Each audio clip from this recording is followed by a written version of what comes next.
It seems like every one of us has this big library of humanity and nonviolence inside him.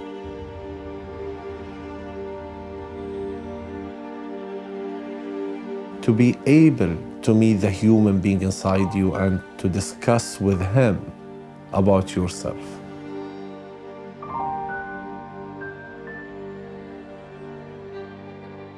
One thing we have in common as individuals, as human beings, is the power to show love.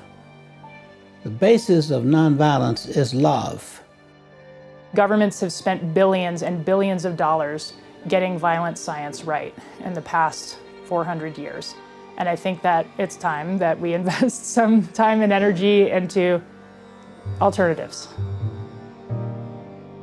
Our evolutionary mandate is to move into the peaceful cooperation because we see now that we're destroying our own infrastructure, we're destroying the planet we depend on.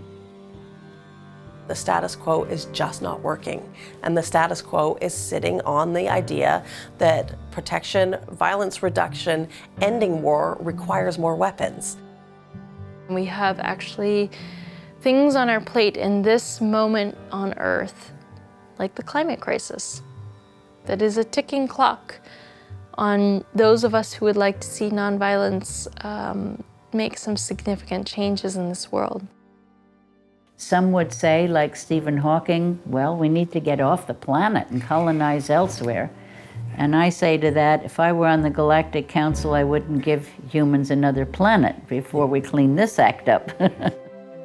If you start from the assumption that everybody has a good core in their nature, that we're all deeply interconnected, that there is no problem which cannot be resolved to the benefit of all parties.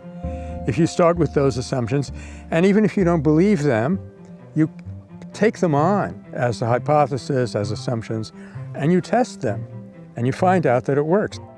It ended up with 12 of us and went down to a People's Drugstore in Arlington, Virginia. Sat down at the lunch counter.